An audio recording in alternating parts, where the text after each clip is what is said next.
أعوذ بالله من الشيطان الرجيم بسم الله الرحمن الرحيم الحمد لله الذي جعلنا من المتمسكين بولاية علي أمير المؤمنين وأولاده الطاهرين الصلاة والسلام على سيدنا ونبينا أبي القاسم محمد صلی اللہ علیہ وآلہ وسلم۔ آج ایک بہت ہی خوبصورت حدیث پہ بات کرنا چاہ رہی ہوں۔ حدیث مبارکہ ہے کہ انسان کو یہ جاننا چاہیے من اینا فی اینا و الی این، ان تین سوالات کے جوابات ہر انسان کو پتہ ہونے چاہیے۔ جب ان تین سوالات پہ انسان نظر رکھے گا تو اس کی زندگی بامقصد ہوگی اور وہ کبھی بھی بے مقصد کام کرنا نہیں چاہے گا۔ کہ معصوم فرماتے ہیں کہ انسان کو یہ سوچنا چاہیے کہ وہ کہاں سے آیا ہے، یعنی اس عالم ملکوت پہ غور کرے کہ وہ کہاں سے آیا ہے، فی اینا، اور وہ کہاں پہ رہ رہا ہے، جو کہ ایک دار فنا ہے، یعنی وہ جگہ ہے کہ جس نے ایک وقت پہ اس نے ختم ہو جانا ہے، و الی این، اور اس نے کس طرف منتقل ہونا ہے، ایک ایسے جہان کی طرف منتقل ہونا ہے کہ جس کو فنا نہیں ہے، جو ہمیشہ ہمیشہ کے لیے اس کا گھر ہوگا۔ ان تین سوالوں پہ نظر کرنی چاہیے اور اس طرح سے وہ اپنی بھی معرفت حاصل کر پائے گا۔ اور مولا فرماتے ہیں من عارف نفسہ عارف ربہ، کہ اگر رب تک پہنچنا ہے تو اپنے نفس کو پہچانو، اپنے نفس کی معرفت حاصل کرو۔ یعنی ہم نے دیکھنا ہے کہ سورہ واقعہ میں ایک آیت ہے، اس کے حوالے سے میں بات کو آگے بڑھاتی ہوں کہ خداوند تعالیٰ فرماتا ہے کنتم ازواجا ثلاثہ، کہ اے گروہ انسان تم تین گروہ میں ہو، اصل میں تمہارے تین گروہ ہیں۔ فَأَصْحَابُ الْمَيْمَنَةِ مَا أَصْحَابُ الْمَيْمَنَةِ وَأَصْحَابُ الْمَشْأَمَةِ مَا أَصْحَابُ الْمَشْأَمَةِ وَالسَّابِقُونَ السَّابِقُونَ، کہ تمہارے تین گروہ ہیں، ایک ہیں اصحاب الیمین، ایک ہیں اصحاب المشأمہ، یعنی جن کے نامہ اعمال ان کے بائیں ہاتھ میں ہوں گے، اور ایک ہیں جو کہ سبقت لے جانے والے ہیں۔ ان کے لیے اللہ فرماتا ہے اولئک المقربون، کہ وہی وہ ہیں کہ جو خدا کے مقرب ہیں۔ تو ابھی اس آیت کے ضمن میں ایک حدیث ہے بہت خوبصورت، توجہ سے سماعت فرمائیے گا۔ تفسیر برہان میں اسبغ بن نباتہ سے مروی ہے کہ ایک مرتبہ ایک شخص حضرت امیر المؤمنین علی بن ابی طالب علیہ السلام کی خدمت میں آیا اور اس نے عرض کی کہ لوگوں کا خیال ہے، مولا سے پوچھا کہ مولا لوگوں کا یہ خیال ہے کہ جو مومن ہوتا ہے وہ زنا نہیں کرتا، مومن شراب نوشی نہیں کرتا، مومن سود خوار نہیں ہوتا، مومن خون ریزی نہیں کرتا، اور وہ کہتا ہے کہ مولا بعض اوقات میرا دل تنگ ہوتا ہے جب میں یہ سوچتا ہوں کہ ایک شخص ہم جیسا نمازی بھی ہو، دعائیں بھی مانگتا ہو، اور ہماری طرح سے سلسلہ نکاح پہ یقین رکھتا ہو، یعنی حلال طریقے پہ بھی یقین رکھتا ہو، اور احکام وراثت میں بھی شریک ہو، اور اس کے باوجود کسی ایک گناہ کی وجہ سے ایمان سے نکل جائے، یعنی وہ کوئی ایک گناہ ان میں سے جو اوپر میں نے بیان کیے کہ ان میں سے کوئی ایک گناہ کرے اور وہ مومن ہی نہ رہے، کیونکہ مومن یہ سب کام نہیں کرتا۔ تو اس وقت مولا امیر المؤمنین علی علیہ السلام نے سائل کی بات کو سن کر فرمایا کہ تو نے سچ کہا ہے، میں نے رسول اللہ صلی اللہ علیہ وآلہ وسلم سے سنا ہے، اور قرآن مجید کی آیت میں اس کی دلیل موجود ہے۔ اس وقت امام علیہ السلام نے سورہ واقعہ کی انہی آیات کی تلاوت کی جس میں انسان کے گروہ بتائے گئے ہیں۔ تو پھر امام علیہ السلام نے فرمایا کہ دیکھو لوگوں کو تین طبقات میں تقسیم فرمایا گیا ہے، پس وہ لوگ جو سابقین ہیں ان سے مراد انبیاء اور رسول ہیں، اور خداوند کریم نے ان میں 5 ارواح خلق فرمائے ہیں، یعنی نبی جو ہوتا ہے اس میں 5 ارواح کار فرما ہوتی ہیں، 5 روحیں اس میں کار فرما ہوتی ہیں، اور وہ 5 روحیں جو رسول اور انبیاء میں، رسولوں اور انبیاء میں ہوتی ہیں وہ کون سی ہیں؟ روح القدس، مولا نے فرمایا ایک ان میں سے روح القدس ہے، ایک روح الایمان ہے، تیسری روح القوہ ہے، چوتھی روح الشہوہ ہے، اور 5ویں جو ہے وہ روح البدن ہے۔ بس روح القدس کی بدولت انبیاء اور مرسلین تھے، یعنی یہ ایک روح القدس ایسی ہے جو عام انسانوں میں نہیں ہے، یہ انبیاء اور رسولوں میں ہے، اور اس روح کی وجہ سے وہ نبی اور رسول ہیں۔ اور پھر مولا نے فرمایا روح الایمان کی بدولت وہ شرک سے منزہ ہے، اور اپنے پروردگار کی عبادت کرتے ہیں، اور روح القوہ کی بدولت انہوں نے دشمنان اسلام سے ان انبیاء نے جہاد کیا اور اپنی معاش کے لیے دنیاوی کاموں میں حصہ لیا، اور روح الشہوت کی بنا پر انہوں نے شادیاں کی اور عمدہ کھانے بھی بعض اوقات کھائے، اور روح البدن کی بنا پہ وہ زمین پہ چلتے پھرتے تھے اور نشو و نما پاتے تھے۔ تو انہی کے لیے قرآن میں بھی پھر خدا فرماتا ہے وَأَيَّدَهُم بِرُوحٍ مِّنْهُ کہ یعنی خدا نے ان کی تائید کی روح کی وجہ سے، یعنی روح قدس کی وجہ سے۔ تو پس ان کو تمام انسانوں پر فضیلت اور کرامت حاصل ہے۔ پھر آپ نے اصحاب المیمنہ کا ذکر فرمایا کہ جو کہ سچ مچ مومن ہیں، تو وہ جو ہیں ان میں 4 قوتیں رکھیں خداوند کریم نے۔ وہ چار ارواح ان کے لیے خلق ہوئے۔ وہ 4 ارواح جو ان لوگوں کے لیے خلق کی وہ کون سی ہیں؟ روح الایمان، نمبر 2 روح القوہ، اور نمبر 3 روح الشہوہ، اور چوتھی روح البدن، یعنی اس میں روح القدس نہیں ہے۔ تو پس اگر حالات نہ بدل جائیں تو مومن نے یہ 4 روحیں ہوتی ہیں، یعنی یہ 4 روحیں ہوتی ہیں۔ تو سائل نے عرض کی مولا حالات کے بدلنے سے کیا مراد ہے؟ تو آپ نے فرمایا حالات کے بدلنے سے مراد یہ ہے کہ خدا فرماتا ہے وَمِنْكُمْ مَنْ يُرَدُّ إِلَىٰ أَرْذَلِ الْعُمُرِ کہ تم میں سے جو ہیں بعض لوگ ان کو ارذل عمر تک، اسفل عمر تک، یعنی آخری عمر تک پہنچایا جاتا ہے۔ ارذل العمر یہ جو ہے روایات میں بڑھاپے کو کہا گیا ہے، اور اس کو ارذل العمر اس لیے کہتے ہیں کہ اس عمر میں انسان کا حافظہ بھی کمزور ہوتا ہے اور انسان جو ہے بہت سی اپنی قوتیں جو ہیں وہ اس کے اختیار میں نہیں رہتی۔ تو اس میں مولا فرماتے ہیں کہ تم میں سے ایسے بھی ہوتے ہیں جو رذیل ترین عمر کی طرف پلٹا دیے جاتے ہیں۔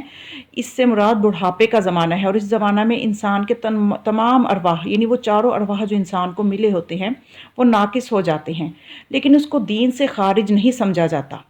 یعنی یہ ایک وجہ ہے کہ اگر انسان عمل نہیں کر پاتا ان چیزوں پہ تو پھر بھی وہ دین سے خارج نہیں ہوگا اگر اس نے اپنی جوانی ایمان کے ساتھ گزاری ہے۔ تو اس ارذل العمر میں پہنچ کے بھی، بڑھاپے میں پہنچ کے بھی اگر وہ اپنی جو یہ چیزیں ہیں پوری طرح سے انجام نہیں دے پاتا تو وہ ایمان سے خارج نہیں ہوتا۔ مولا فرماتے کیونکہ اللہ نے ہی اس کو اس حالت تک پہنچایا ہے، پس وہ نہ نماز کے وقت کو جان سکتا ہے، نہ نماز تہجد کے لیے کھڑا ہو سکتا ہے، نہ ہی لوگوں کے ساتھ صف میں کھڑا ہو سکتا ہے۔ اور یہ سب اس کے روح الایمان کی کمزوری ہے جو اس کے لیے نقصان دہ نہیں، کیونکہ وہ عمدن اس نے ایمان سے اپنے آپ کو خارج نہیں کیا، بلکہ وہ اس عمر تک پہنچ گیا ہے کہ اس کے لیے ممکن نہیں رہا ان چیزوں کو بجا لانا۔ اور روح القوت کی کمزوری کی وجہ سے نہ وہ جہاد میں حصہ لے سکتا ہے، نہ روزی کما سکتا ہے۔ روح الشہوہ کی کمزوری کی وجہ سے نہ وہ ان امور کو، چاہے کوئی حسین ترین دوشیزہ بھی اس کے پاس ہو تو اس کی طرف رغبت نہیں رکھتا۔ بس ایک روح البدن اس میں موجود ہوتی ہے جس کی بدولت آہستہ آہستہ زمین پہ چلتا پھرتا ہے اور اپنی زندگی کے دن پورے کرتا ہے۔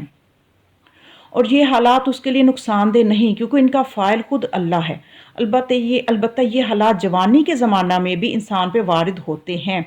انسان یعنی یہ تو چلو بڑھاپے کا نا، تو وہ جیسے مومن کے بارے میں راوی نے پوچھا تھا اسبغ بن نباتہ نے کہ اگر کوئی شخص اس طرح کرے، مومن خون ریزی نہیں کرتا، مومن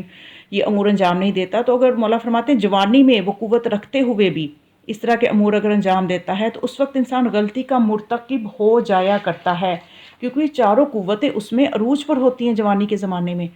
تو اگر اس سے غلطی ہو جاتی ہے تو پس روح القوہ اس کو گناہ پر اس وقت جوانی میں دلیر کرتی ہے، روح القوت، اور روح الشہوہ اس کے لیے گناہ کو مزین کرتی ہے، اور روح البدن اس کو گناہ کی طرف کھینچ لے جاتی ہے، اور جب وہ گناہ کر بیٹھتا ہے تو روح الایمان کمزور ہو جاتی ہے اور چلی جاتی ہے۔ اور پھر اللہ نے اس کے لیے توبہ کا در کھولا ہے، جب تک کہ توبہ نہ کرے اور تو اس کی جو ہے نا آسانی نہیں ہے اس کے لیے۔ اگر توبہ کر لے تو خدا اس کو معاف کر دیتا ہے، اور اگر توبہ کو توڑ دے تو جہنم کا سزاوار ہو جاتا ہے۔ پھر فرمایا آپ نے کہ اصحاب مشأمہ سے مراد یہود و نصارہ ہیں، جن کے متعلق خدا قرآن مجید میں ارشاد فرماتا ہے کہ وہ حضور کو اس طرح جانتے ہیں جس طرح اپنے گھروں میں اپنی اولاد کو پہچانتے ہیں، اور تورات اور انجیل کی روشنی میں وہ ولایت کو بھی پہچانتے ہیں، لیکن دیدہ دانستہ وہ حق پر پردہ ڈالے ہوئے ہیں اور اس کا انکار کرتے ہیں۔ پس جب ان لوگوں نے حق کا انکار کیا تو روح الایمان ان سے سلب ہو گئی، اور ان کے جسموں میں صرف 3 روحیں بچ گئیں۔ یعنی ایک مومن کے بدن میں 4 روحیں تھیں، انبیاء کے بدن میں 5 روحیں تھیں، اور یہ جو کفار و مشرکین اور یہود و نصارہ، ان کے بدن، یہود و نصارہ جو ہیں ان کے بدن میں 3 روحیں ہیں، روح القوت، روح الشہوت اور روح البدن۔ تو ان کے متعلق اللہ نے فرمایا کہ جب چونکہ ان میں صرف یہ 3 روحیں ہیں، اور یہی 3 روحیں حیوانات میں بھی یہی 3 روحیں ہوتی ہیں، تو اس لیے ان کے متعلق آتا ہے یہود و نصارہ کے بارے میں انہم الا کالانعام کہ یہ ہیں چوپایوں کی طرح، جانوروں کی طرح اپنی زندگی گزارتے ہیں، کیونکہ حیوان روح القوت کے ذریعے سے برداری کرتا ہے، روح الشہوت کے ذریعے کھاتا پیتا ہے، روح البدن کے ذریعے سے چلتا پھرتا ہے۔ تو بس عرض کرنے کا مقصد یہ تھا کہ یہ جو لمحات زندگی کے ہیں، ان میں ہمیں اپنی جو قوت ایمانی ہے اس کو مضبوط کرنا ہے، اپنے اعمال کو مضبوط کرنا ہے، کیونکہ یہ زمانہ جو زندگی جو عرصہ حیات ہے یہ اتنا مختصر ہے کہ کسی نے مولا کائنات سے پوچھا کہ آخر مٹی پہ ہی سجدہ کیوں کیا جاتا ہے؟ تو مولا امیر المؤمنین علی بن ابی طالب علیہ السلام نے فرمایا کہ مومن جب پہلی مرتبہ سجدے میں سر رکھ کے سر کو اٹھاتا ہے، کیونکہ 2 سجدوں کی بھی علت مولا سے پوچھی گئی نا کہ آخر مٹی پہ ہی کیوں کرتے ہیں اور 2 سجدے کیوں رکھے گئے؟ تو مولا نے فرمایا کہ پہلی دفعہ جب وہ سجدے سے سر اٹھاتا ہے تو اس چیز کا اعتراف کرتا ہے کہ میں اس مٹی سے بنایا گیا ہوں، اور پھر جب وہ دوسرے سجدے کے لیے سر رکھتا ہے تو وہ یہ اقرار کرتا ہے کہ میں نے دوبارہ اسی مٹی میں چلے جانا ہے، اور جب وہ پھر دوسرے سجدے سے سر اٹھاتا ہے تو پھر وہ یہ اعتراف کرتا ہے کہ میں دوبارہ اسی مٹی سے اٹھایا جاؤں گا، یعنی دوبارہ مجھے زندہ کیا جانا ہے۔ تو اب انسان کی جو زندگی ہے وہ بس ان 2 سجدوں کے درمیان کا عرصہ ہے، جو کہ کتنا مختصر ہے اور استغفار پر مشتمل ہے، کیونکہ 2 سجدوں کے درمیان استغفار پڑھا جاتا ہے، تو انسان کو اپنے اس مختصر عرصہ حیات میں زیادہ سے زیادہ استغفار کرنا چاہیے۔ اور دیکھیے کتنی بڑی مومن کے لیے جزا ہے کہ ابھی میں نے جو روایت آپ کے سامنے اسبغ بن نباتہ کی بیان کی کہ اگر ایک انسان نے اپنی جوانی اچھے طریقے سے گزاری ہے اور بڑھاپے میں اگر وہ اپنی ارواح کی کمزوری، قوتوں کی کمزوری کی وجہ سے کوئی عمل نہیں صحیح انجام دے پاتا، تو پھر بھی اللہ جو ہے اس کے ایمان میں کمی نہیں کرتا، اس کو ایمان سے خارج نہیں کرتا۔ اور بلکہ یہاں پہ ایک اور چیز میں آپ کی سماعتوں کے لیے ہدیہ کروں کہ یہ سورہ 3 میں خدا فرماتا ہے کہ لَقَدْ خَلَقْنَا الْإِنسَانَ فِي أَحْسَنِ تَقْوِيمٍ، کہ ہم نے انسان کو بہترین قد و قامت کے ساتھ، بہترین تقویم اور تنظیم کے ساتھ پیدا کیا۔ ثُمَّ رَدَدْنَاهُ أَسْفَلَ سَافِلِينَ، پھر ہم نے اس کو اسفل السافلین، اسفل حالت میں یعنی پست ترین حالت کی طرف ہم نے اس کو پلٹا دیا۔ تو یہ جو پست ترین حالت ہے اس کی مختلف روایتوں میں اس کی تعویلات جو بیان کی ہیں محققین نے، مفسرین نے، وہ بتاتے ہیں اسفل السافلین، پست حالتوں میں انسان سافل ہوا کرتا ہے، مثلا بڑھاپا اس کی پست حالت ہے، اسفل السافل یہ اسفل حالت ہے، بے عقل انسان اسفل ہے، بیمار، کمزور، زمین گیر، معذور اور بچہ، یہ وہ حالتیں ہیں کہ جن میں انسان مجبور ہوتا ہے، تو یہ سب سافلین میں شمار ہوتے ہیں۔ اور لیکن مومن کے لیے دیکھیں اگلی آیت میں جو ہے اِلَّا الَّذِينَ آمَنُوا وَعَمِلُوا الصَّالِحَاتِ فَلَهُمْ أَجْرٌ غَيْرُ مَمْنُونٍ، کہ جو لوگ ایمان لائے، نیک عمل بجا لائے، تو ان کے لیے غیر ممنوع یعنی نہ ختم ہونے والا اجر ہے۔ تو یہ ہے کہ یعنی جو مومن، اس میں روایت میں یہ بتایا گیا ہے کہ یعنی جو مومن ہوگا وہ انتہائی بڑھاپے کے بعد بھی اسفل السافلین کی طرف نہیں پلٹایا جائے گا، اگر وہ مومن ہے، اگر اس نے اپنی جوانی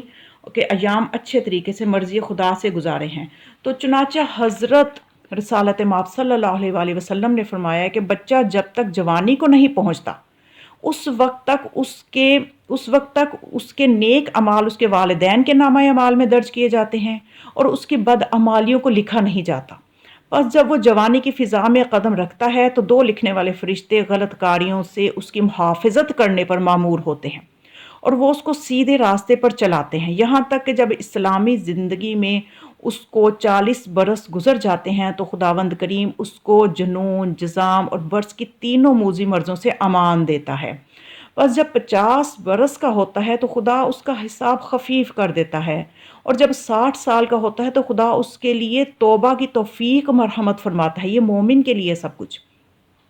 جب 70 برس کو پہنچتا ہے تو ملائکہ سما اس کی محبت پر مامور ہو جاتے ہیں اللہ کی طرف سے۔ پس جب 80 سال کو پہنچتا ہے تو اس کے گناہ بخش دیے جاتے ہیں اور اس کے خاندان میں اس کی شفاعت مقبول ہوتی ہے، یعنی اگر وہ ضعیف اپنے خاندان والوں کے لیے شفاعت کرے تو وہ شفاعت کا حق رکھتا ہے، اور آسمان میں اس کا نام جو ہے اسیر اللہ یعنی اللہ کا قیدی یہ ہو جاتا ہے۔ اور